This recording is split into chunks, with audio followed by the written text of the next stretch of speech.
breaking news. The Global Visa Network just announced after the PayPal Global Network that it will start giving out crypto and Bitcoin rewards to its customers, with Bitcoin reaching its 2017 peaks level, being valued at next to $20,000 for one Bitcoin. Is this a case of crypto fear of missing out? Call it crypto FOMO, or simply a game theory move by the Global Visa Network towards its decentralized counterpart, that is the Bitcoin Global Network? And if so, what is the end game in 2020 for the Global Visa Network 11 years after the first printout of one of the most influential white paper of known time? More of that next in Satoshi's Corner, Season 1, Episode 4. My name is Hermann Djoumessi, social media, blockchain, and big data consultant. This podcast is a bite-sized summary of a potential conversation with Satoshi Nakamoto's seminal white paper, Bitcoin, a peer-to-peer electronic cash system. The goal of this podcast is to establish the many sources and resources necessary to create, deploy, and optimize blockchain technology ecosystem in order to establish a Bitcoin or blockchain standard for businesses and organizations in the 21st century. December 2020. Previously on Satoshi's Corner, we revealed one important aspect of transactions on the Bitcoin network and how private and public keys enabled Bitcoin users to verify or sign their transaction. Remember, the Usenet predates the internet or the World Wide Web as you know it. Well, we'll go back to it. The timestamp proves that the data must have existed at the time, obviously, in order to get into the hash. Each timestamp includes the previous timestamp in its hash, forming a chain with each additional timestamp reinforcing the ones before it. Now let's look at the graph. There is a graph, okay? You have 3 arrows at the top, and then at the bottom you have 2 blocks. You have block number 1 and block number 2 coming after block number 1. And then you would have block number 3, which is getting created. So you would have the information coming from the previous block, okay, now meeting the information of block number 1, and then of course hashing it into a new set of data, which itself will meet again with the information from block number 2 and create a new hash, and then all of that information will now go into forming block number 3. All right, so that's the idea of the chain, because all the blocks are linked together. In the second part of this reading, we will explore what the SERP or search engine result page, or AERP answer engine result page of Google, YouTube, Alexa, Siri, Bing, and others are responding to it, otherwise known in the 21st century as social consensus around an idea or concept. This is what the SERP and AERP are to us today in the 21st century. Social consensus around an idea or a concept. Well, the first article is actually non-related to our issue today. It's from Stack Overflow blog, or stackoverflow.blog, right? HTTPS, of course, no www. It's written by Tommy Meister. It was written on December the 3rd, 2020, and it's giving tips to stay focused and finish your hobby project. It's a very interesting issue here because that makes you understand also how hard it is to get a project off the ground, and especially when you look at project like our project here, the Bitcoin project. It has a very interesting graph where, you know, when you plan a project, you plan to go from step A to step B. And the way you plan it in your head, in a rational way, it's always in straight lines, right? But actually, the reality of how you get there is never in straight line. It's always in a S line, or almost, should I say, a snake line, right? Because you're going to go up and down and forward and backward, and you're going to stop, and then you're going to start again, and then maybe at some point you're going to go in straight line, and then you're going to stop again, and then you're going to go up and down, and at some point you'll get to step B. And that's the reality of most projects. No project actually ends up being done in straight line. So of course he gives you a few tips, like preparing for roadblocks, okay, coming up with a working prototype as quickly as you can. He said publish your working beta. All right, never take a long break. Enjoy the process, of course. So that's really how you master this skill of finishing a hobby project. And the biggest hobby project of all, has to be this Bitcoin project. And how did the original Satoshi team actually manage to pull this off is just something out of this world. The second article, of course, is from Wikipedia. I will never ever recommend Wikipedia for a source for any kind of information. However, from time to time you do find gems on it. So, if the information is good, and I've read the whole document, it looks good, then, you might as well use it. It's available, let's use it, and it's free. Okay, Wikipedia.org, right? That's the website.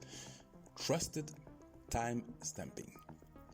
Trusted timestamping is the process of securely keeping track of the creation and modification time of a document.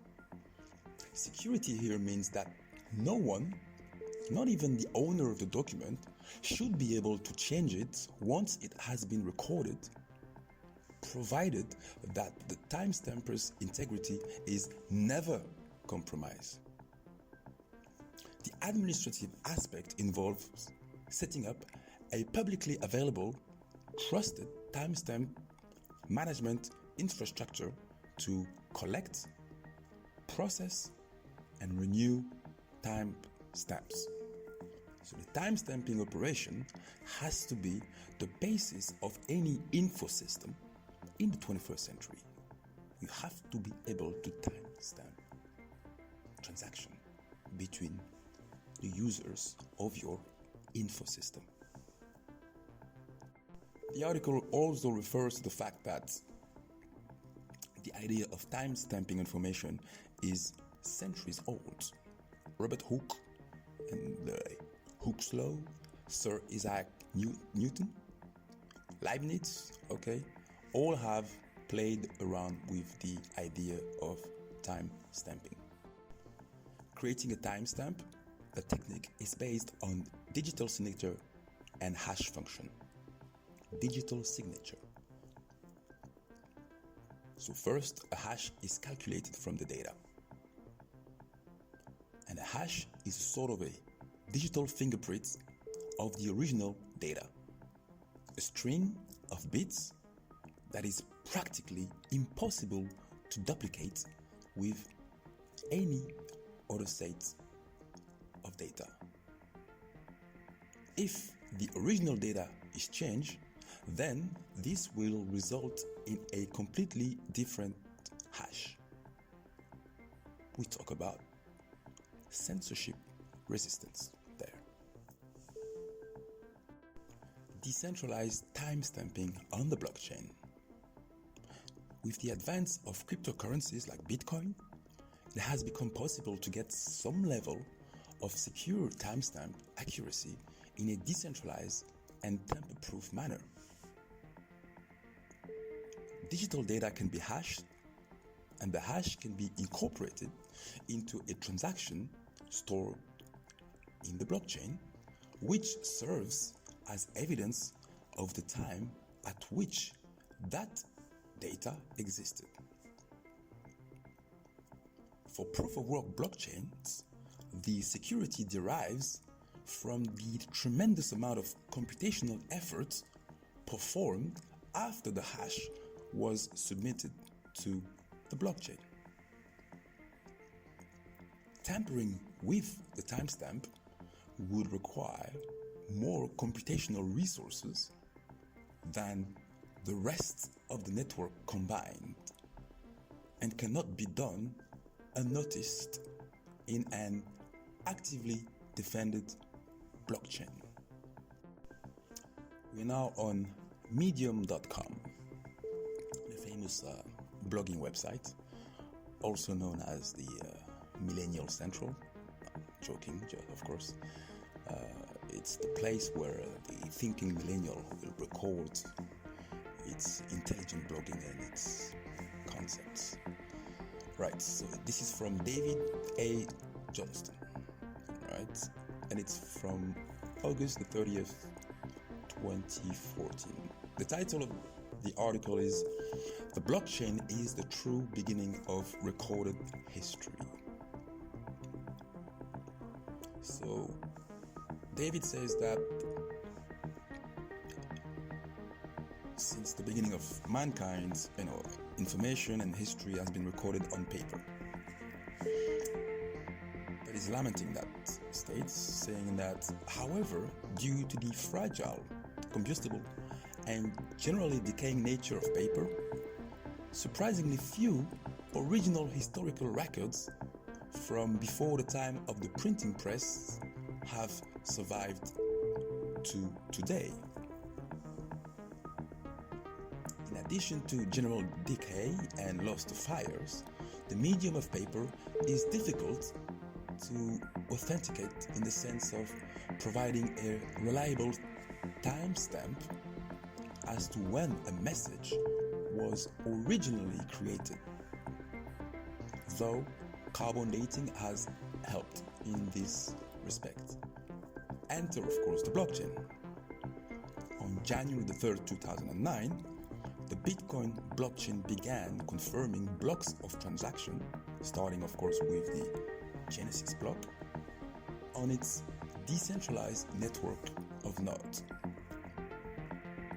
That day, for the first time in the whole of human history, a truly persistent and immutable ledger of records began operating. The very first transaction contained the following text: "The Times, 03 January 2009, Chancellor on brink of second bailout for banks." Text, which was from a newspaper headline that same day, was the first extra data other than the transaction itself to be stored in the Bitcoin blockchain. Fast forward a few years, of course, and applications are storing all sort of data in the Bitcoin blockchain, far beyond a few words attached to a transaction.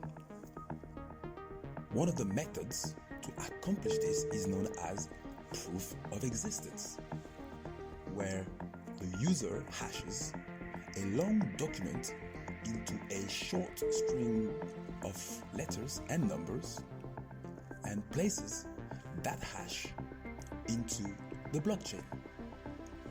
This effectively places an immutable timestamp on the document forever onwards, provided the user has a copy of the document, of course. It can be proven with cryptographic certainty that the document did indeed exist in that form, and at the time it was added to the blockchain records. Back to Millennial Central, Medium, of course.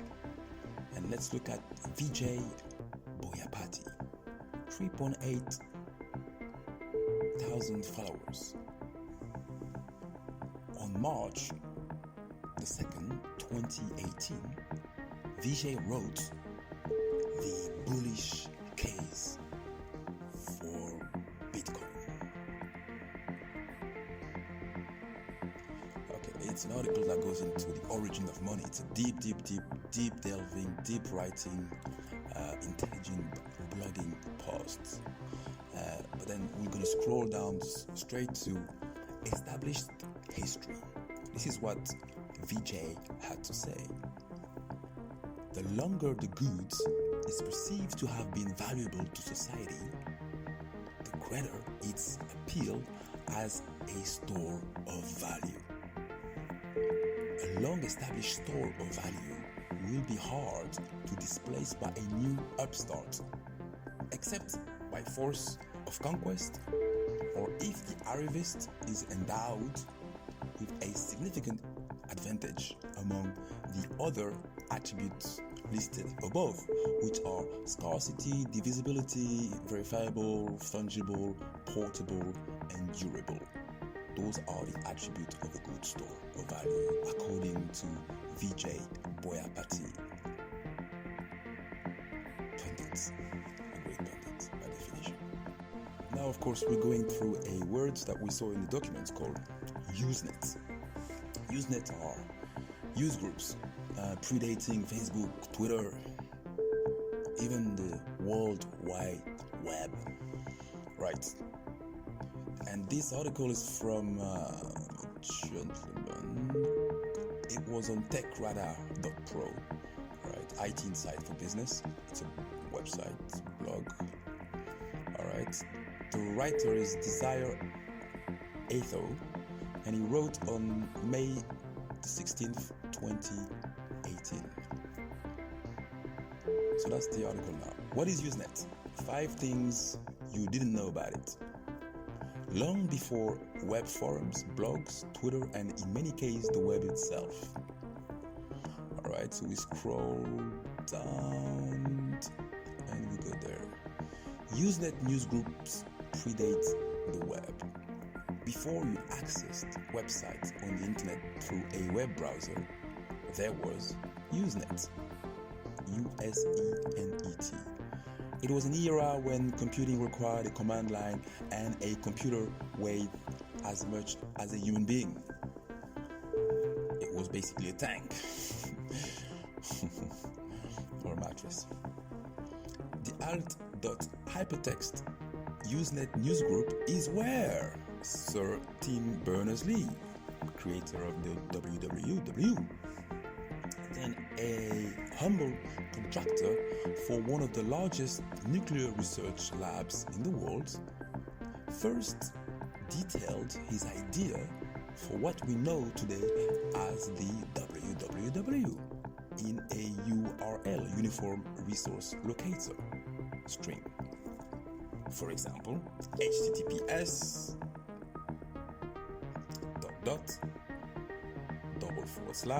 www.techradar.com. His initial internet project, appropriately called World Wide Web, aimed to help employees at the European Organization for Nuclear Research share data with one another instantly. On August the 6th, 1991, at 3 o'clock GMT, he wrote, "The World Wide Web projects aims to allow links to be made to any information anywhere. Anywhere, anytime, any place. The address format includes an access method, namespace, and for most namespace, a hostname and some sort of path." Usenet was, of course, originally designed for academia and then became the home for many web culture reference. So you could expect the Satoshi group to be quite active on Usenet. And of course, Usenet was text only until the late 90s, and then it became videos and image. And despite vintage packaging, Usenet is here to stay. He described Usenet as the Fight Club. The first rule of the Fight Club is you do not talk about a Fight Club, so you don't talk about Usenet. The second rule of the Fight Club is you do not talk about a Fight Club.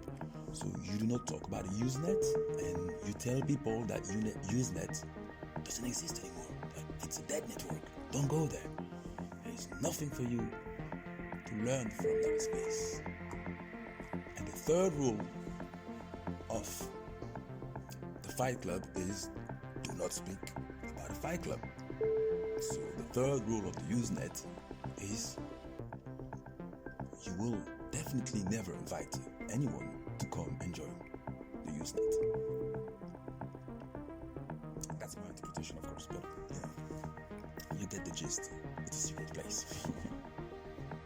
I will also advise you to read this article, The Andela Way, by Dennis Juma, on October the 15th, 2018, and it's about demystifying the M-Pesa API, Lipana M-Pesa online payment. Alright,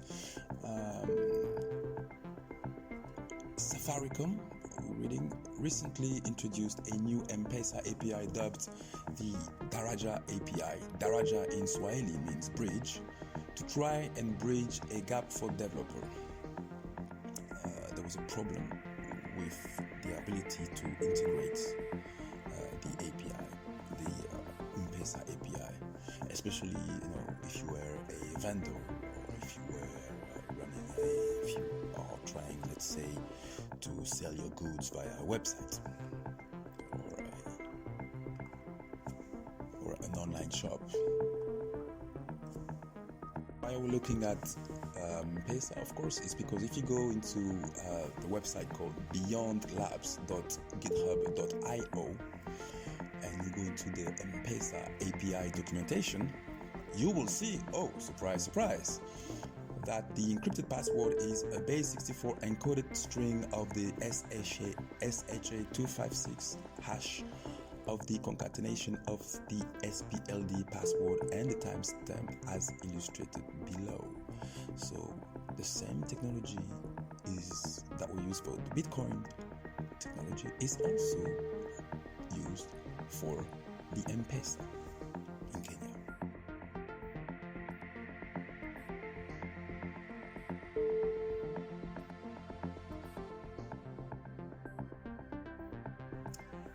Just to finish this podcast, of course, and we mentioned, of course, the game theory move by Visa versus by the Visa global network versus the Bitcoin global network. It's not a versus; it's for the moment it's an alliance to some extent. So I'm looking at this article from CNBC.com that was written on November 20th, 2020. By Eric Rosenbaum at ERPROSE, or Eric Pros, I guess. Okay. Anyhow, key points.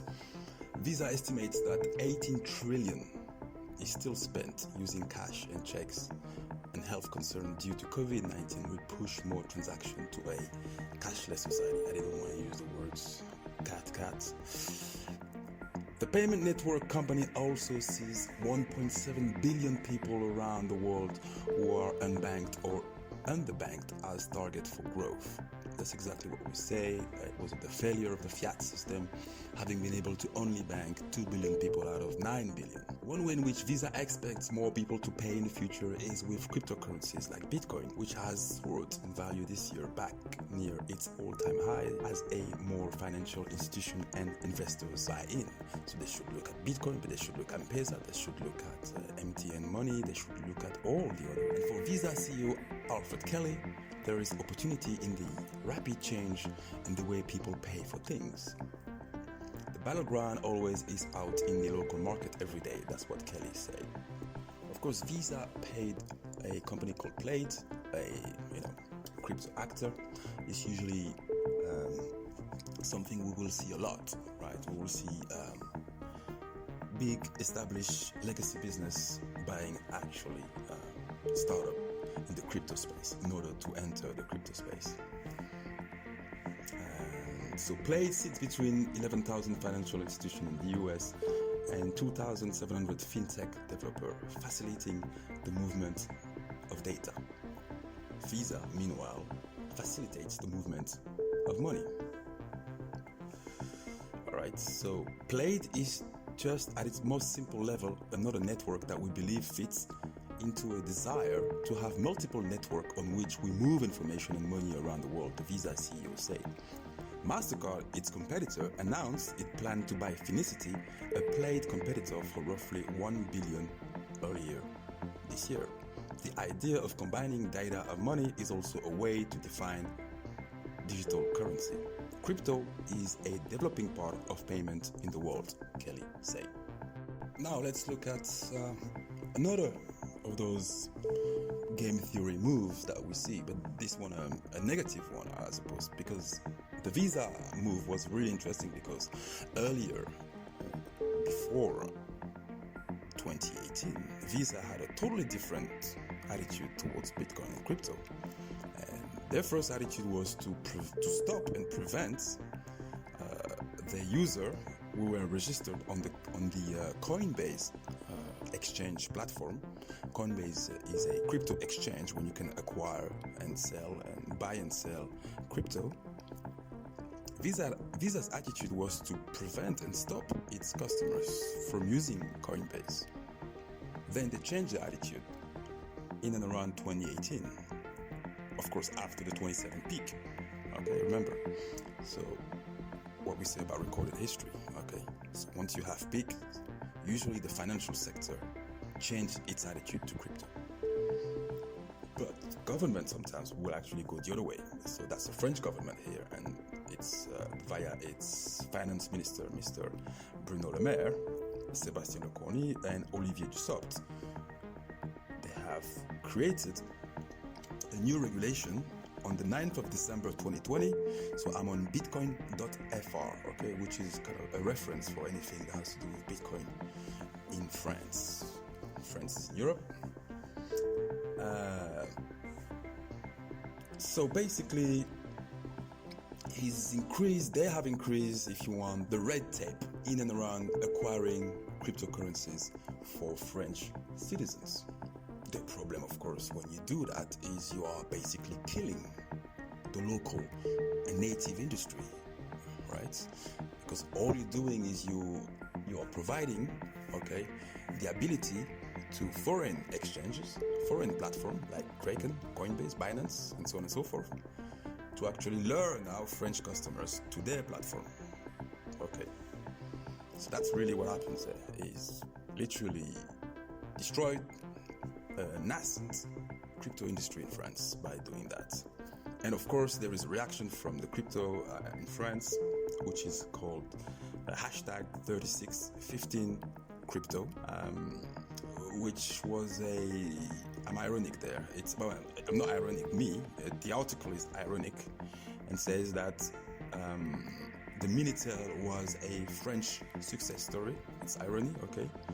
And Bruno Le Maire, if you want, or the Ministry of Finance in France, is following in that wrong path of going towards what is not a technological success story. Okay, so going down the wrong path, basically, as far as crypto is concerned. That's what bitcoin.fr is saying. Alright, you have to read the whole article. There are so many links on the topics, it's scary, but I have to stop here. Okay, so that's about it for today. Bitcoin values price is at below $18,000 as we wrap up this podcast. Next week, in episode 5, let's explore a potential vulnerability in the Bitcoin global network. Yeah, a vulnerability. Yeah. My name was Hermann Djoumessi, MA, CEO and founder of the ADMP Virtual Incubator. Do not forget to check all the links at the bottom of this podcast. Subscribe to ADMP newsletter on ADMP Incubator /Substack, SUBSTACK. Find ADMP on Twitter at Team ADMP or visit our website www.admpawards.biz. Subscribe to this podcast on Spreaker, Spotify, YouTube, Podchaser, Amazon, and all the good platforms you do subscribe to. Find and share our podcast on social, hashtag ADMP, and smash the like button, please. Hashtag stay resilient, hashtag Matrix out.